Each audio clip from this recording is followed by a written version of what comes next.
E aí, meus irmãos, como é que vocês estão? Vocês estão bem? Eu estou bem, graças a Deus. E estamos aqui hoje iniciando mais uma aula do módulo O Reino dos Céus e a Igreja da Terra, o Reino de Deus e a Igreja dos Homens. Essa é a aula de número 5, tá? E antes que eu inicie, novamente, eu gostaria de agradecer a todos os que têm cooperado com esse projeto, tá? A cooperação de vocês ajuda muito, tá?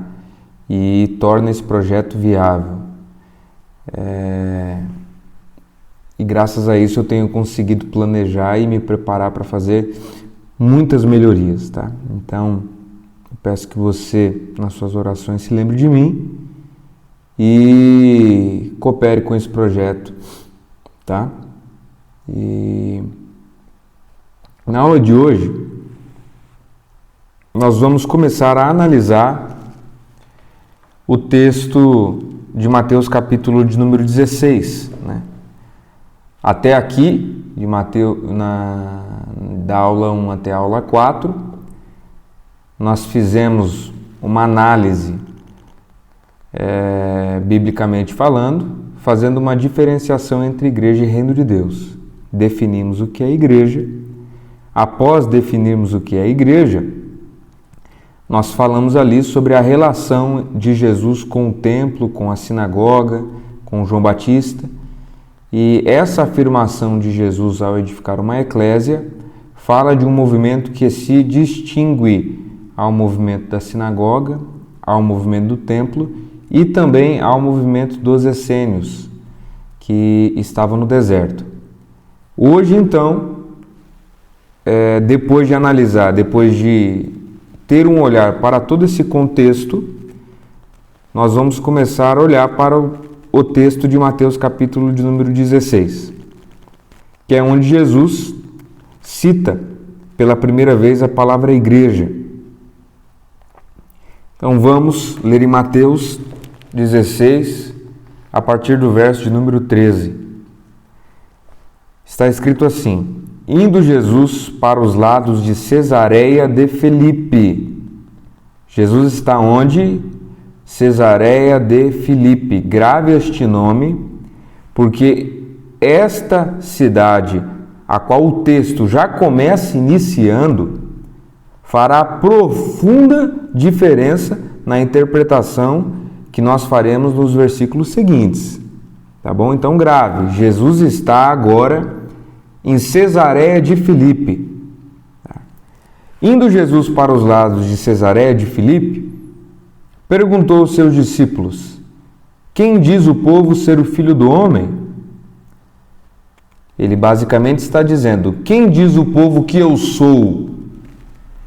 E eles responderam: Uns dizem João Batista, outros Elias, outros Jeremias ou algum dos profetas. Pois bem, aqui a gente entra aqui num primeiro estalo na nossa mente.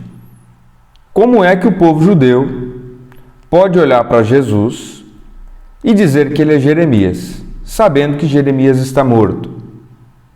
Como é que este povo pode olhar para Jesus e falar que ele é João Batista, sendo que Jesus e João Batista tiveram contato, se encontraram, e João Batista agora está morto? Como é que o povo pode olhar agora para Jesus e afirmar que ele é João Batista? Pois os próprios discípulos estão dizendo que o povo olha para Jesus e diz: tem um povo que diz que o Senhor é João Batista, tem um povo que diz que o Senhor é Elias, tem um povo que diz que o Senhor é Jeremias, e outros dizem que é algum dos profetas. Para isso, nós precisamos entender como se desenvolve a crença judaica, ok? E num determinado período da história, a partir da profecia de Malaquias, olha o que está escrito em Malaquias, capítulo de número 4, verso número 5.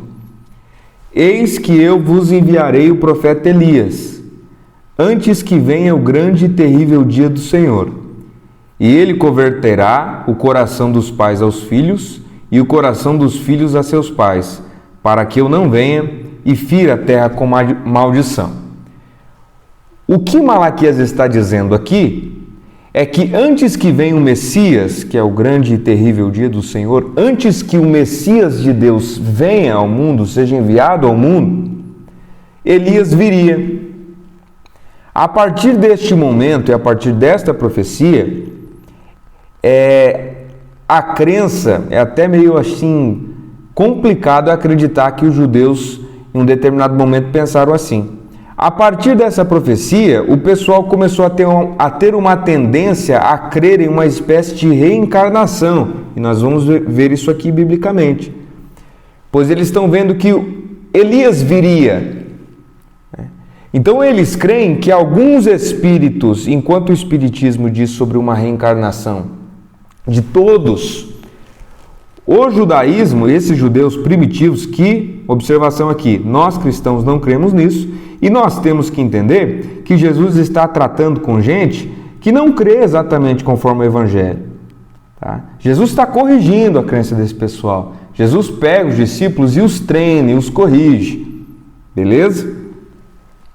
Então, os judeus, em um determinado momento, passaram a crer que alguns espíritos pessoais, pessoas especificamente, voltavam a encarnar. E isso está, obviamente, declarado em alguns textos. Por exemplo, como o texto que nós acabamos de ler. Onde, não, tu és Elias. O que eles estão dizendo? O espírito de Elias se manifestou novamente. O próprio Elias nasceu. Não, outros dizem que o senhor é Jeremias. Outros dizem que o senhor é João Batista. O que eles estão dizendo? O espírito de João Batista, após a morte de João Batista, meio que se desvincula da matéria do corpo de João Batista e funde-se espiritualmente a Jesus. Então, por isso que eles dizem, não, você é Jesus. Ou algum dos profetas. Tá? Você vê essa evidência desse tipo de crença no povo judeu também em João, capítulo de número 9, no versículo de número 1. Onde o evangelista diz o seguinte: caminhando Jesus, viu um homem cego de nascença, e os seus discípulos perguntaram: mestre, quem pecou, este ou os seus pais, para que nascesse cego? Aí eu te pergunto, como é que um indivíduo peca antes de nascer? Tá. Quem pecou, este ou os seus pais, para que nascesse cego? Ok? Então, o que os discípulos estão falando a respeito daquele rapaz é que provavelmente, segundo esses discípulos, ele teria cometido um pecado extremamente grave, que fez com que o espírito desse rapaz que cometeu esse pecado grave materializasse-se de novo, nascesse de novo com uma maldição divina por conta de um pecado passado. E Jesus disse: olha, não é nenhum nem outro, pessoal. Jesus está desconstruindo várias crenças dos judeus nos seus discípulos, e essas é uma delas. E quando isso começa a ser desconstruído assim profundamente? Em Mateus 17, 9, isso já dá um ápice. Olha só o que está escrito. E descendo eles do monte, ordenou-lhes Jesus: a ninguém conteis a visão. Que visão? Eles viram, eles subiram no monte com Jesus. Jesus se transfigurou, e quando Jesus se transfigurou, ao lado de Jesus apareceu Elias e Moisés. E aí teve todo aquele acontecimento. E, descendo eles do monte, Mateus 17, 9, ordenou-lhe Jesus: a ninguém conteis a visão, até que o Filho do Homem ressuscite dentre os mortos. Mas os discípulos o interrogaram: por que dizem, Senhor, os escribas, que é necessário que Elias venha primeiro? Bom, isso é devido à profecia de Malaquias, né? Mas aí, imagine a crise dos discípulos. Os discípulos, vindo dessa instrução judaica, que Elias viria primeiro, e eles estão já com o Messias aqui.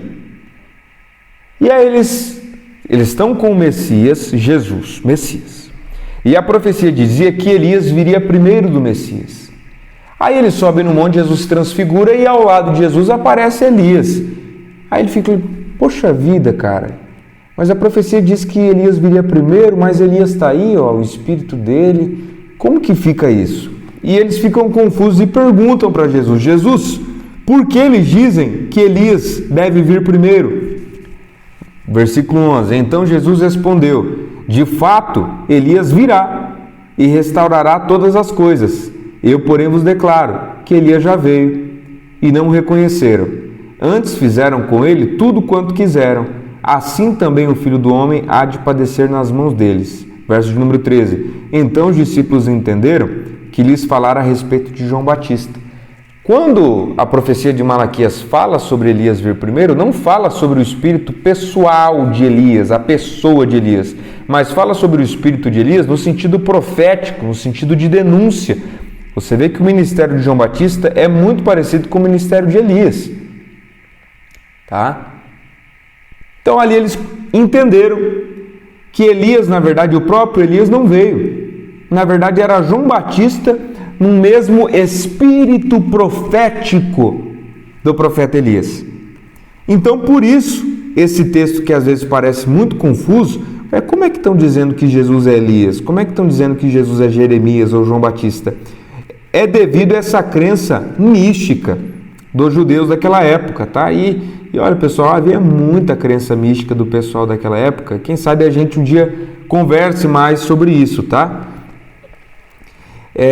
A revelação do Evangelho dá saltos gigantescos, teologicamente, filosoficamente falando, para o povo judeu daquela época, tá bom? Então, esse primeiro texto aqui, que é um texto realmente complicado de se entender, quando diz, como é que estão dizendo que Jesus é Jeremias ou algum dos outros profetas? É complicado porque a gente não pode interpretar o texto, eu já falei isso, ó, lembre-se, nós estamos num contexto judeu e precisamos olhar para o texto a partir do olhar judeu, senão a gente nunca vai entender. É por isso que o povo falava que Jesus era um dos profetas, beleza? Mas aí o texto continua. Aí Jesus diz, tá, o povo diz isso, mas vós, verso número 15, quem dizeis que eu sou? Respondendo Simão Pedro, disse, tu és o Cristo, o Filho do Deus vivo. Tá. Tu és o Cristo, o Filho do Deus vivo. Então Jesus lhes afirmou, primeiro ponto aqui, essa afirmação de Pedro, vamos para o contexto judaico, tá? Certa vez Jesus se afirmou ser o Filho de Deus e os judeus o quiseram matar. Tá? E olhe o texto em que Jesus afirma ser Filho de Deus, olhe só. João 10, 22. Celebrava-se em Jerusalém a festa da dedicação, era inverno. Jesus passeava no templo, no pórtico de Salomão. Rodearam-no, pois, os judeus e o interpelaram. Até quando, Senhor, nos deixará a mente em suspenso? Até quando, Jesus, você vai deixar nossa mente confusa aí na dúvida? Se tu és o Cristo, dize-o francamente. Respondeu-lhe Jesus, eu já disse a vocês e vocês não creram. As obras que eu faço em nome de meu Pai testificam a meu respeito. Mas vós não credes, porque não sois das minhas ovelhas. As minhas ovelhas ouvem a minha voz, e eu as conheço e elas me seguem. Eu lhes dou a vida eterna, jamais perecerão, e ninguém as arrebatará da minha mão. Aquilo que meu Pai me deu é maior do que tudo, e da mão do Pai ninguém pode arrebatar. Eu e o Pai somos um. Novamente pegaram os judeus em pedras para lhe atirar. Perceba que depois dessa fala de Jesus, os judeus se enfurecem e pegam em pedras para matar a Jesus. Disse-lhe Jesus, tenho-vos mostrado muitas boas obras da parte do Pai. Por qual delas me apedrejais? Jesus está dizendo, eu tenho feito tanta boa obra no meio de vocês, tanta boa obra que vem da parte do Pai, por qual dessas boas obras vocês estão me apedrejando? Responderam-lhe os judeus, não é por boa obra que te apedrejamos, e sim por causa da blasfêmia. Pois sendo tu homem, te fazes Deus a ti mesmo. A pergunta é: quando foi que Jesus se fez Deus? Quando foi que ele disse que ele era Deus? Né? Olha só. Replicou-lhe Jesus: não está escrito na vossa lei? Eu disse: sois deuses. Se ele chamou deuses aquele a quem foi dirigida a palavra de Deus, e a Escritura não pode falhar, então, daquele a quem o Pai santificou e enviou ao mundo, dizeis: tu blasfemas, porque declarei sou filho de Deus. Estão entendendo aqui? Jesus está dizendo: olha, na lei está escrito, vós sois deuses. E se a lei chamou de deuses a quem a palavra de Deus se dirigiu, vocês estão querendo me apedrejar porque eu digo que sou filho de Deus? Só que lá em cima não estava dizendo que eles estavam querendo apedrejar Jesus porque Jesus se fez Deus? Exatamente. É sinônimo. Porque na cultura judaica, dizer-se filho de Deus, naquele momento, era fazer-se igual a Deus. Igual. E isso, para a mente judaica, é um extremo absurdo. É um extremo absurdo, ok? Por isso que o pessoal pega na pedra das mãos e querem apedrejar Jesus. Tá? Então, quando nós estamos em Mateus, capítulo de número 16, e o apóstolo Pedro olha para Jesus e diz: tu és o Cristo, o Filho do Deus vivo, essa afirmação para o contexto da época é extremamente profunda, é extremamente subversiva. É por isso que, diante dessa afirmação de Pedro, olha o que Jesus disse: bem-aventurado és tu, Simão Bar-Jonas, Simão, filho de Jonas, porque não foi carne nem sangue que te revelou, mas o meu Pai que está nos céus. Jesus está dizendo assim: essa afirmação que você está fazendo é tão radical no significado que isso tem para esta cultura, que isso não pode ter vindo dos seus neurônios pensando, raciocinando. Essa afirmação é tão profunda e revolucionária para esta época que só pode ter vindo do Pai que está nos céus. Foi o Pai que te revelou isso, Pedro. Foi o Pai que lhe revelou isso.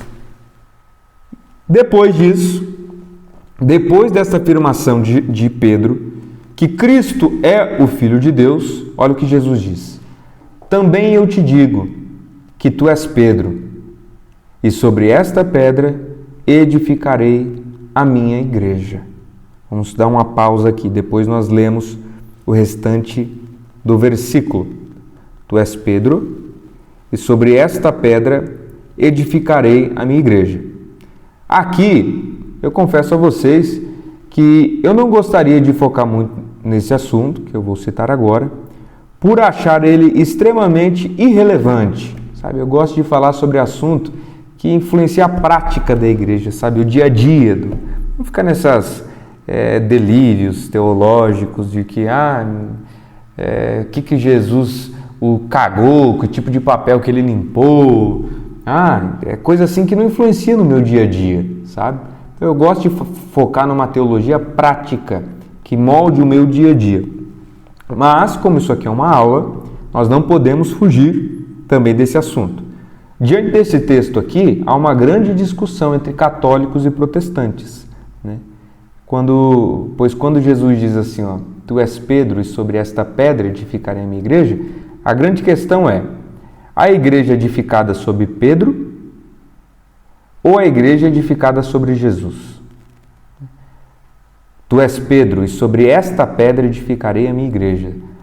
A igreja edificada sobre esta pedra. A pedra se refere a Pedro ou se refere a Jesus? Tá? Então, os católicos, a teologia católica, a doutrina católica, afirma que Pedro é a pedra. De modo que, para os católicos, Pedro teria sido, tá? O primeiro Papa. E todo Papa, segundo a doutrina católica, é sucessor direto do apóstolo Pedro. Portanto, todo Papa é como se fosse o próprio Pedro, é a própria autoridade de Pedro manifesta no homem, né? É o próprio representante de Pedro, ok? Como Pedro seria o representante de Cristo, o Papa, como sucessor de Pedro, seria o próprio representante de Cristo. Okay? Então é isso que a Igreja Católica diz, que o Papa é o vigário de Cristo, né? É o representante de Cristo, é como se fosse os pés de Cristo andando na terra, né? É isso que a doutrina católica diz a respeito do Papa. Assim, para eles, se alguém não está debaixo da autoridade espiritual do Papa ou da cobertura espiritual do Papa, não está também debaixo de Cristo. E eles se utilizam dos próprios textos ali seguintes, em que Jesus diz assim: Tu és Pedro, sobre esta pedra edificarei a minha igreja, as portas do inferno não prevalecerão contra ela. Dar-te-ei a chave do reino dos céus. Aquilo que você ligar na terra será ligado no céu, aquilo que você desligar na terra será desligado no céu. Então, a partir desse versículo, ele diz o seguinte: Pedro tinha nas mãos a chave do reino dos céus. Portanto, todo aquele que está fora da autoridade de Pedro, fora da cobertura espiritual de Pedro, não adentra o reino dos céus. Logo, como o Papa hoje possui a chave do reino dos céus, todo aquele que não está debaixo da autoridade do Papa não adentra o reino dos céus. Por isso que a Igreja Católica diz, a doutrina católica diz que não há salvação fora da Igreja Católica. Eles falam até depois sobre aquilo que for ligado na terra será ligado no céu. Então, a partir desse texto, eles dizem que somente a Igreja pode pegar algo da terra, a Igreja Católica pode pegar algo da terra e ligá-la ao céu. Assim, o Papa, como eu disse, seria a cobertura espiritual presente na terra. E uma coisa que eu me impressiono, né, que é realmente impressionante como os que se dizem protestantes hoje em dia e evangélicos, né, e às vezes criticam pra caramba a Igreja Católica, eles copiaram essa doutrina e aplicaram aos seus próprios contextos. Eles criaram um monte de sucessorizinhos de Pedro, né, e falam de si mesmos que são autoridades espirituais, que são coberturas espirituais, né? Pois bem, nas próximas aulas aí nós vamos analisar o que a Bíblia diz sobre isso, né? Mas essa doutrina de cobertura espiritual, autoridade espiritual, essa é a doutrina católica, não é a doutrina protestante. Ok? Então a doutrina católica, em relação a esse texto, era agir em torno de Pedro ser a pedra. Através disso, como eu disse, só há salvação na Igreja Católica. Os protestantes, todavia, diferentemente da Igreja Católica, os protestantes, vamos lembrar lá de Lutero, vamos voltar para Lutero. Lutero, ele olha para a Igreja e diz que há salvação fora da Igreja Católica. Inclusive, em algum momento, ele se desvincula da Igreja Católica. Portanto, o mesmo reconhece que há salvação fora da Igreja Católica. Ok? A grande questão é sobre essa pedra. Beleza? Porque o que os protestantes começam a fazer? Como eles dizem que há a salvação fora da Igreja Católica, para responderem isso sobre a pedra, eles têm que desenvolver um argumento para afirmar que Pedro não é a pedra. Deu para entender? Só que aqui os protestantes cometeram um erro de debate. Até eu pretendo um dia fazer uma escola, um módulo preparatório para defesa da fé, às vezes você está numa universidade, numa escola, você precisa defender a fé. Então, nesse sentido, a gente precisa estudar sobre técnicas de debates. Como Jesus debateu? Jesus debateu com fariseus, com escribas, né? Então, como se dá um bom debate, né? E uma das análises que nós temos que fazer num debate é o seguinte: que eu não preciso rebater o argumento do meu debatedor. Beleza? Por exemplo, aqui, ó.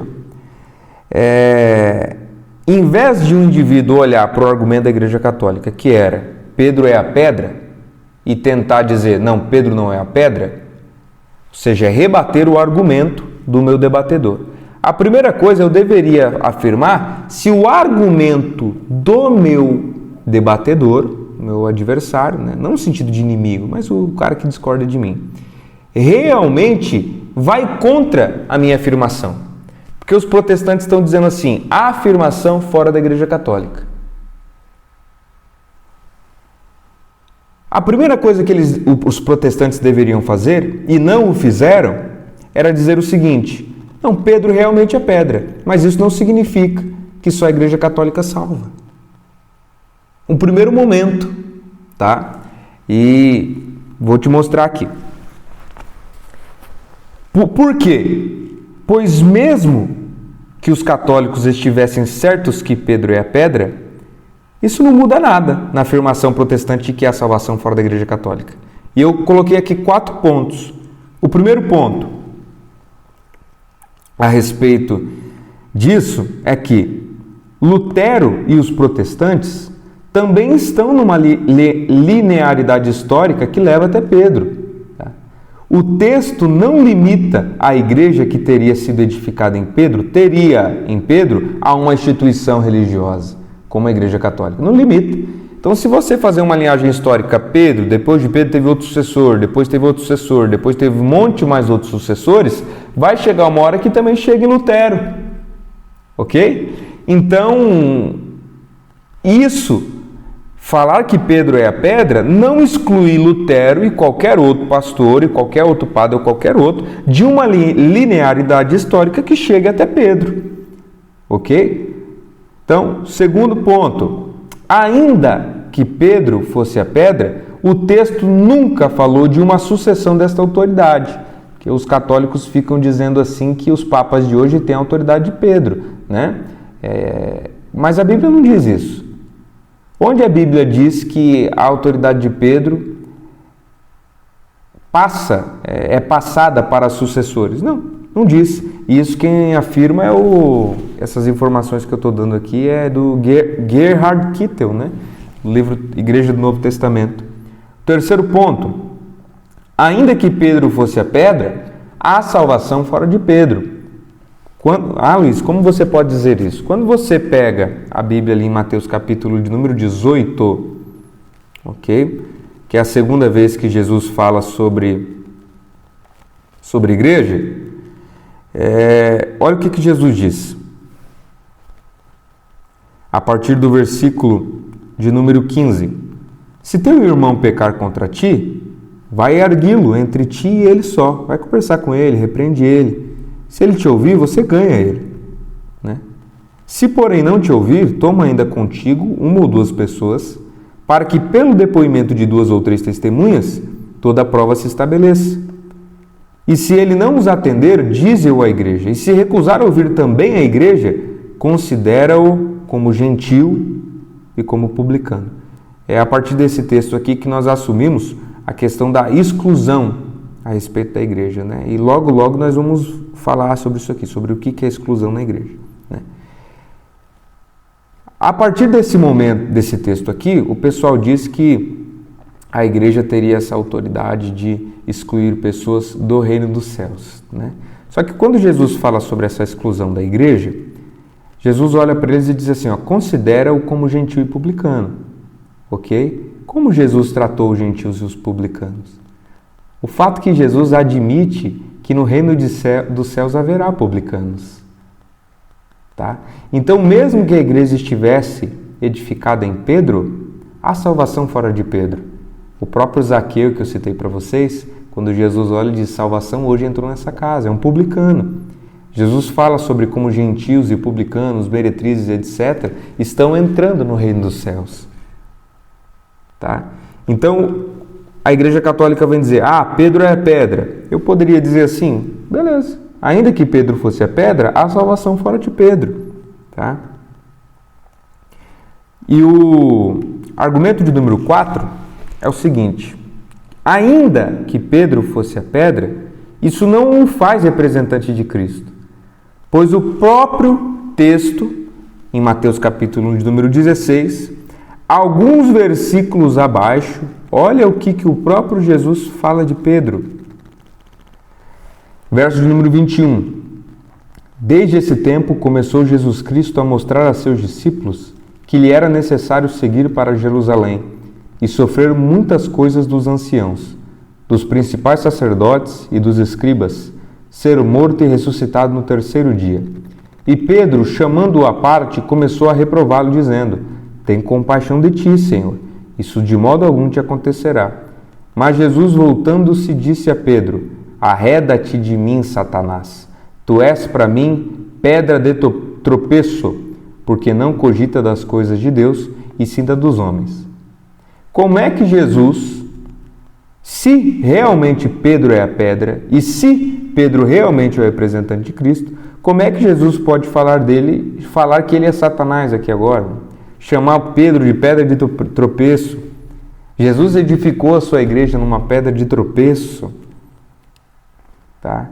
Então, ou seja, mesmo que os católicos estivessem certos em afirmar que a igreja havia sido edificada em Pedro, esse argumento não muda em absolutamente nada. Tá? Visto que os protestantes, como eu falei, eles estão numa linearidade histórica que se volta a Pedro. Tá? Ainda que a igreja fosse edificada sob Pedro, não há base bíblica para dizer que a sucessão da autoridade de Pedro foi passada para os papas. Ainda que Pedro fosse a pedra, a Bíblia diz que há salvação fora de Pedro. E ainda que Pedro fosse a pedra, isso não o faz representante de Cristo, pois o próprio Cristo o chamou de pedra de tropeço. Ok? Então, até aqui eu apresentei um primeiro ponto, de que mesmo que os católicos estivessem certos que Pedro é a pedra, isso não muda nada, tá? Porém, a Bíblia diz aqui que tem um texto, Vamos analisar o texto agora. Vamos deixar de lado um pouco a doutrina da Igreja Católica e vamos analisar o texto. Jesus diz assim: tu és Pedro, e sobre esta pedra edificarei a minha igreja. O primeiro ponto aqui que eu queria deixar claro para vocês é que essa pedra que Jesus se refere, pessoal, vamos olhar para o olhar judeu, tá? Daqui a pouco eu vou citar aqui as fontes que afirmam o que significa na cultura judaica essa pedra e essa questão da edificação sobre uma pedra, ok? Vamos lá.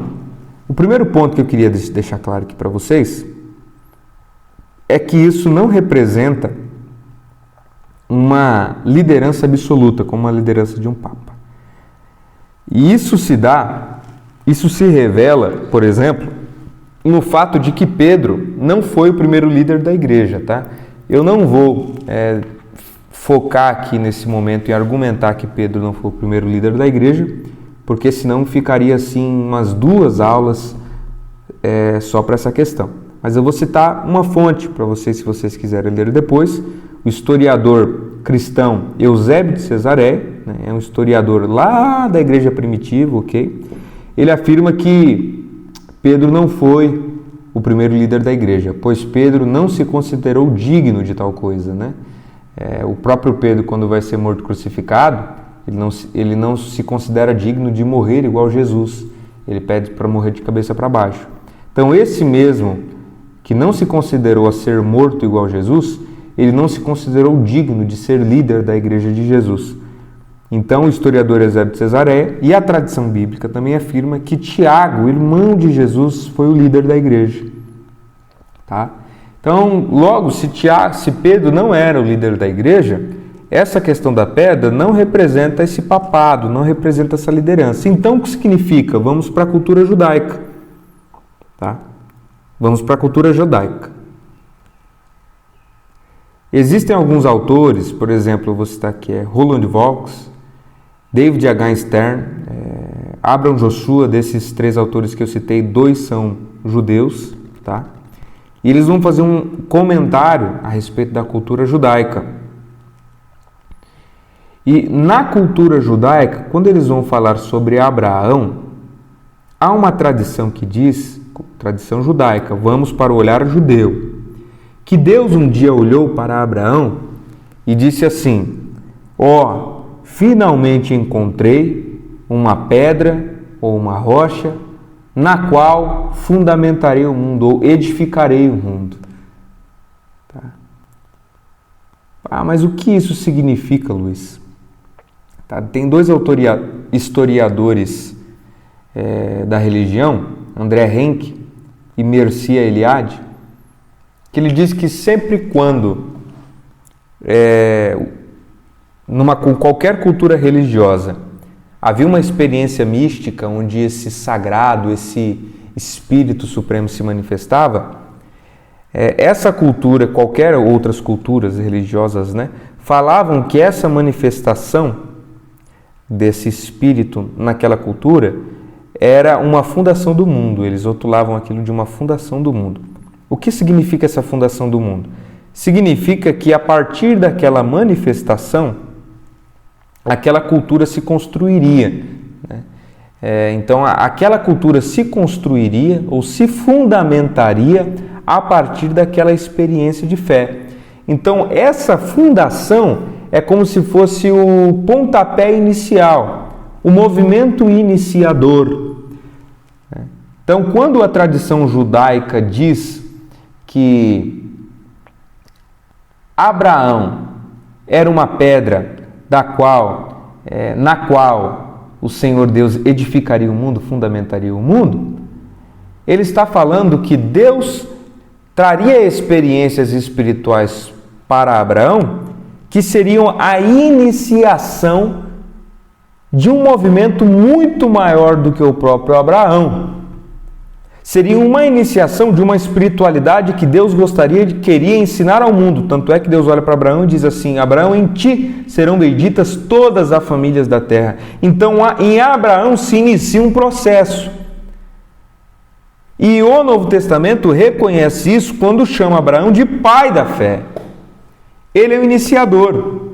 Então, como nós estamos na cultura judaica, Jesus ele praticamente está pegando essa afirmação que os judeus deram a Abraão, está se referindo a Pedro, no sentido de que a experiência espiritual que Pedro teve, não foi carne nem sangue que te revelou isso, mas o próprio Pai que está nos céus, o próprio Deus que está nos céus, foi esse Espírito que te revelou isso.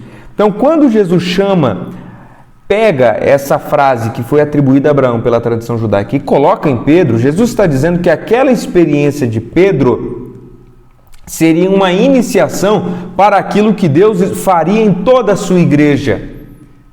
Que foi o quê? A experiência de um Espírito que sopra em nós, que nos revela que Jesus é Deus no meio dos homens, que Ele é o Filho de Deus. Então o que o texto está dizendo é que Pedro é o iniciador, foi o primeiro. É simples. Está dizendo que o Pedro foi o primeiro. Não está falando que Pedro é uma cobertura espiritual na qual toda a igreja deve se submeter a ele, etc, etc, etc. Não está dizendo isso. Tanto é que, ainda que a pedra fosse Pedro, né? Então a igreja é edificada sobre Pedro. Pedro se edifica em quem? Pedro é edificado no próprio Cristo. Porque o próprio texto também fala de Cristo como uma rocha, né? Eu vou ler aqui para vocês um texto onde o próprio texto fala de Jesus como pedra, fala de Pedro como pedra e fala de nós como pedras. Olha só, 1 Pedro 2,4. Chegando-vos para ele quem? Cristo, a pedra que vive, rejeitada sim pelos homens, mas para com Deus eleita e preciosa. Também vós mesmos, como pedras que vivem, sois edificados casa espiritual, para ser de sacerdócio santo, a fim de oferecer de sacrifícios espirituais agradáveis a Deus por intermédio de Jesus Cristo. O próprio Pedro, ele fala que Jesus é uma pedra. E ele não precisa dizer de si mesmo, porque o Evangelho já testemunhava disso. A igreja já sabia que Jesus havia dito que Pedro era uma pedra. E Pedro diz assim: também vós são pedras vivas. E juntos essas pedras vivas formam uma casa espiritual. Isso aqui é uma simbologia que Pedro está usando. Ok? Então, Pedro é a pedra, não no sentido que os católicos dão. Pedro é a pedra no sentido em que Abraão foi a pedra, foi o primeiro. Pedro foi o primeiro a ter a profunda revelação escandalizadora que Cristo era o Filho do Deus vivo, que Cristo é Deus no meio dos homens. Ok? É isso que o texto está dizendo, meus irmãos. Eu espero que tenha ficado claro, tá? Que, vamos lá, para fechar essa parte aqui, Pedro é a pedra, não no sentido de ser uma cobertura espiritual da qual toda a igreja deve se submeter, deve estar debaixo da sua autoridade, etc, etc, etc. mas Pedro é a pedra no sentido do olhar da cultura judaica, que ele foi o primeiro. Então, a partir daquela primeira experiência ali, ele seria edificado. E quando o próprio Jesus diz assim, Pedro, tu és pedra de tropeço, deixa muito claro que a pedra que Jesus estava se referindo ali acima em relação a Pedro, não fala sobre a totalidade do apóstolo Pedro como uma autoridade em si, mas fala após Pedro ter dito, Jesus, tu és o Cristo, Filho do Deus vivo. Então fala da pedra em relação ao Pedro, falando da experiência espiritual que Pedro teve, uma revelação espiritual de que Jesus era o Filho do Deus vivo. E não sobre a totalidade da pessoa de Pedro em si. Tá, meus irmãos? Então, espero que isso tenha ficado muito claro.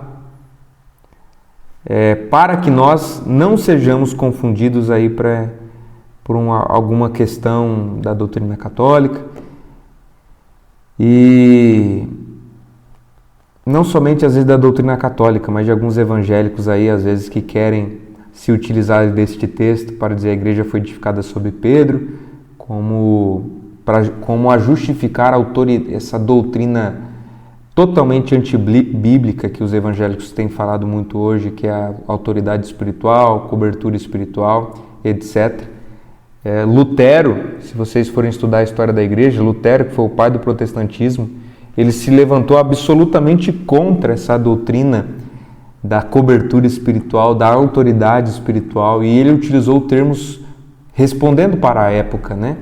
E hoje em dia a igreja evangélica praticamente se esquece do que é o protestantismo e está voltando para essas doutrinas, né? Então, é totalmente incoerente historicamente falando, e não somente historicamente falando, mas biblicamente falando também, tá? A partir da próxima aula, eu pensei que daria tempo, mas não vai dar. A partir da próxima aula, nós vamos começar a falar a respeito do que são as portas do inferno. As portas do inferno não prevalecerão contra a igreja. Dar-te-ei a chave do reino dos céus. Nós vamos falar sobre o que a cultura judaica, nós precisamos olhar pela cultura judaica, o que são as portas do inferno, o que são as chaves do reino dos céus, o que significa esse ligar na terra, será ligado no céu, etc. e etc. Então, na conclusão de hoje, e também sobre a questão da igreja, edificar uma igreja, nós já fizemos uma definição do que seria igreja, então eu não vou voltar nesse assunto, tá? Então, a igreja é edificada sobre a experiência espiritual que Pedro teve, que nós teremos também. A igreja nasce disso. A igreja nasce da coletividade de indivíduos que tiveram a mesma experiência de Pedro, que foi qual? Olhar para Jesus e dizer, tu és o Cristo, Filho do Deus vivo. A igreja nasce da coletividade de indivíduos que tiveram a mesma experiência espiritual que o apóstolo Pedro, ao de olhar para Jesus e dizer, tu és o Cristo, Filho do Deus vivo. Por isso que Pedro diz que somos todos pedras vivas. Amém? Meus irmãos, fiquem com Deus. A partir da próxima aula, nós vamos analisar a questão sobre portas do inferno, chaves do reino, ligar na terra e ligar no céu. Então, fiquem com Deus, meus irmãos. Um abraço. Orem por mim. Estarei sempre orando por vocês. E cooperem com esse projeto, tá? Um abraço. Pessoal, antes de encerrar essa aula aqui, eu me lembrei, na verdade eu já tinha encerrado, né? Mas eu me lembrei de algo que eu gostaria de falar com vocês, que tem tocado profundamente o meu coração para estar compartilhando com vocês, a respeito de oração, tá? Como anda a vida de oração de vocês? Pois um estudo bíblico, um aprofundamento teológico que não me leve a ficar de joelhos, meu irmão, ele tende a levar ao meu coração a se tornar cada vez mais duro. Ele tende a levar o meu olhar a se tornar cada vez mais crítico para a morte, mais crítico para o preconceito, sabe? de modo que eu começo a tentar procurar erros em tudo, né? Se o indivíduo fala uma vírgula errado, eu já, né? Então, quando um aprofundamento bíblico não me leva a me prostrar diante da grandeza de Deus e não me leva a ficar de joelhos, esse estudo bíblico tende a endurecer o meu coração, né? Você vê quando ali Jesus ele olha para os fariseus, diz assim: vocês vão às Escrituras pensando em encontrar nelas a vida, mas não vem a mim. A vida que brota do Evangelho de Jesus não consta em letras, tá? Mas consta no próprio Jesus. Então, que esse aprofundamento que nós temos aqui no Evangelho, no estudo bíblico, que te leve a ficar de joelhos, né? Jesus, que era Deus no meio dos homens, orou. A Bíblia nos diz que, quantas vezes, né? E ele saiu ao monte para orar. Jesus olha para os seus discípulos e diz assim: orem para que o Senhor envie trabalhadores, né? Porque grande é a seara e poucos são os ceifeiros. Quantas vezes você tem obedecido na semana esse pedido de Jesus: ore pela seara? Quantas vezes? Tá? Jesus, certa vez, diante de uma decepção com os discípulos, né? Quando eles não conseguiram expulsar um demônio, Jesus olha e diz assim: há certas castas que não saem senão por jejum e oração, pois há certas manifestações espirituais que Deus concede apenas aos homens e mulheres que oram. Tá? Existem certas manifestações espirituais que Deus somente concede aos homens e mulheres que oram. Eu gostaria de te convidar a orar. Gostaria de te convidar a ter o seu, entre aspas, Shabá, o seu sábado particular. O seu momento de contemplação, de meditação, de adoração, de oração, de petição. O seu momento de estar a sós com Deus. Porque Jesus também tinha esses momentos, e se Jesus, sendo Deus, teve esses momentos, que dirá nós que somos miseráveis pecadores? Vamos orar, meus irmãos. Tá? Nós precisamos que Deus levante um povo que ore. Tá? Um dia eu pretendo, haverá um módulo que eu quero estudar com vocês, que será a espiritualidade cristã. E dentro de vários aspectos que eu gostaria de abordar, um desses será a oração. Tá? Como tem sido a vida de oração de vocês? E se a sua resposta for negativa: Luiz, eu não tenho orado, tá? E você não sente o fardo da responsabilidade de diante de Deus ter uma vida de oração, meu irmão, eu lamento por você. Mas se você que está me ouvindo agora, você sente um fardo sobre os seus ombros, que Jesus diz que é um fardo leve e suave, mas é um fardo que te chama para orar, eu gostaria de congratular com você, porque é o Espírito Santo te chamando para orar. Os apóstolos reconheciam o valor da oração.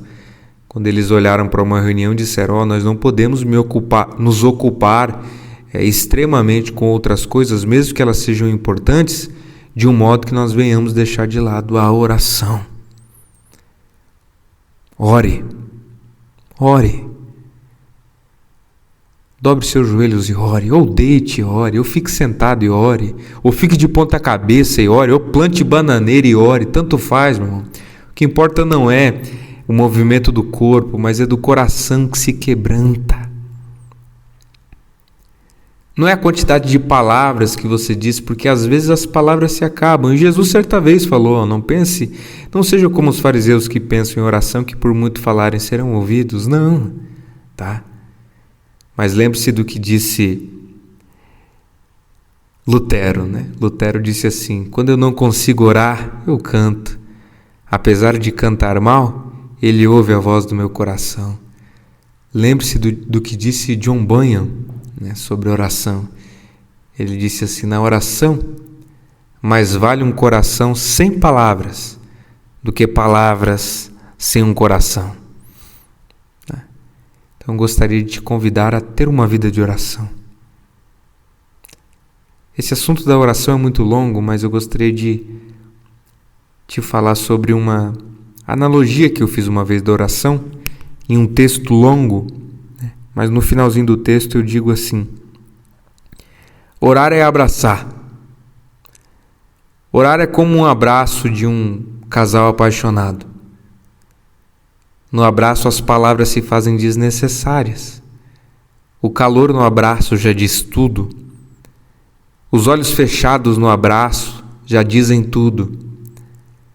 O carinho no abraço já diz tudo, né? Orar é abraçar, e não somente palavras pronunciar. Há um teólogo chamado Kierkegaard, e ele diz assim: alguém certa vez pensou que orar fosse falar e falar, mas ele foi calando-se cada vez mais até que permanecesse absoluto silêncio. Até aí então para perceber, só aí então para perceber que orar é ouvir. Orar é abraçar. As palavras são bem-vindas e são belas no abraço, mas quando as palavras somem, os olhos fechados no abraço já dizem tudo. A intensidade de amor, de devoção, de entrega, de carinho, de afeição no abraço já dizem tudo. Então eu gostaria de te convidar a ter seu momento a sós com Deus, a ter o seu momento de abraço com Deus, tá? Separe 15 minutos por dia, meus irmãos, 20 minutos pelo menos por dia, para vocês orarem, né? E na oração vocês aprenderão a orar. Na oração vocês se interessarão cada vez mais por orar, tá? Então ore. Luiz, não tenho pelo que orar. Ore por mim, ore pelo irmão Luiz, ore pela escola. Por essa escola que ainda é apenas uma sementinha, mas um dia será uma árvore que dará muitos frutos. Ore. Ore por mim, ore pela minha família, tá? Ore pela minha igreja, ore pela sua família. Ore pelo derramamento do Espírito Santo sobre mim e sobre a sua vida. Ore para que Deus enche. Ore a Deus, enche o irmão do Luiz do Espírito Santo. Ore por você, Senhor, revista-me do teu Espírito Santo. E quando não tiver mais palavras, meu irmão, fique em silêncio. Feche os olhos, tá? Então eu te convido a orar. Fique com Deus. Um abraço. Orem por mim. Eu estou orando por vocês, tá? Então, coopere com essa escola, né? Escola Teológica Semeadores de Esperança. Essa é a minha escola, mas ela também pode ser um pouco sua. E como ela é um pouco sua, coopere. Você cooperando com ela. Um abraço, fiquem com Deus.